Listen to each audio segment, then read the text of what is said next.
আমরা যারা পর নির্ভরশীল থাকতে চাই, কখনো পর নির্ভরশীল থাকবেন না। নিজের চেষ্টায় প্রতিটা কাজ চালিয়ে যাবেন। আপনার নিজের কাজকে সবসময় নিজের কাজ মনে করবেন এবং চেষ্টা করবেন। চেষ্টার বিকল্প কিছু নাই।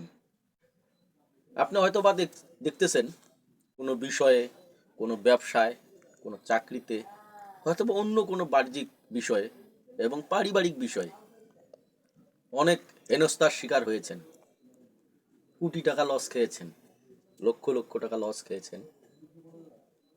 আপনাকে হতাশাগ্রস্ত হওয়া যাবে না। হতাশাগ্রস্ত না হয়ে নিজের চেষ্টায় নিজ গতিতে কাজ চালিয়ে যেতে হবে। যে কোনো ব্যবসা হতে পারে, আপনার ব্যতিক্রম হতে পারে, সেজন্য যে হতাশ হবেন এটা হওয়া যাবে না। না হয়ে নতুন করে আবার চেষ্টা চালিয়ে আবার সফল হওয়ার দিকে এগিয়ে যেতে হবে। আপনি যতক্ষণ আপনার মনে কোনো প্রতিজ্ঞা থাকবে না অথবা কোনো চেষ্টা থাকবে না, ততক্ষণ আপনি আপনার সফলতার দ্বার প্রান্তে পৌঁছতে পারবেন না। এটা চিরসত্য কথা।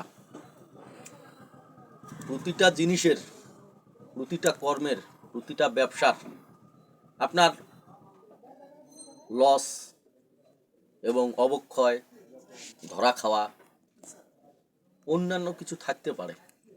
এজন্য যে হতাশাগ্রস্ত হয়ে আপনি পিছুপা হবেন, এটা হওয়া যাবে না। আপনার চেষ্টা থাকতে হবে। ক্ষতি তো মানুষ মাত্র হয়ে যাবে, আর ক্ষতি মানুষের জন্য, লস মানুষের জন্য, ধরা খাওয়া মানুষের জন্য।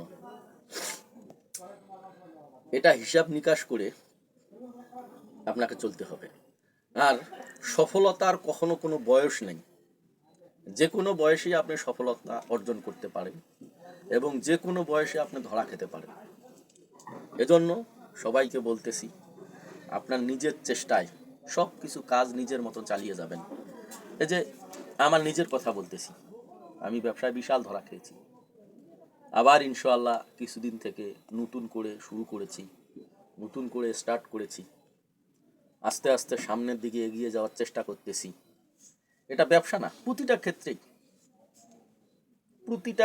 প্রতিটা সেক্টরেই এই কথাগুলো আপনি যদি উপদেশমূলক কথা মনে করেন, উপদেশমূলক কথা, আপনি যদি ভালো মনে করে এই কথাটা আপনার নিজের অন্তরে গেঁথে নেন এবং আপনি প্রতিটা কাজের চেষ্টা চালিয়ে যান, হয়তোবা ইনশাআল্লাহ আল্লাহ তাআলা আপনার উপর রহমত করবে এবং আপনি সফলতার দ্বার প্রান্তে ইনশাআল্লাহ পৌঁছতে পারবেন। এর চেয়ে আর কি বলবো বেশি, এটাই শেষ কথা। যদি মানেন ভালো কথা, না মানলে কোনো করার কিচ্ছু নেই। ধন্যবাদ সবাইকে।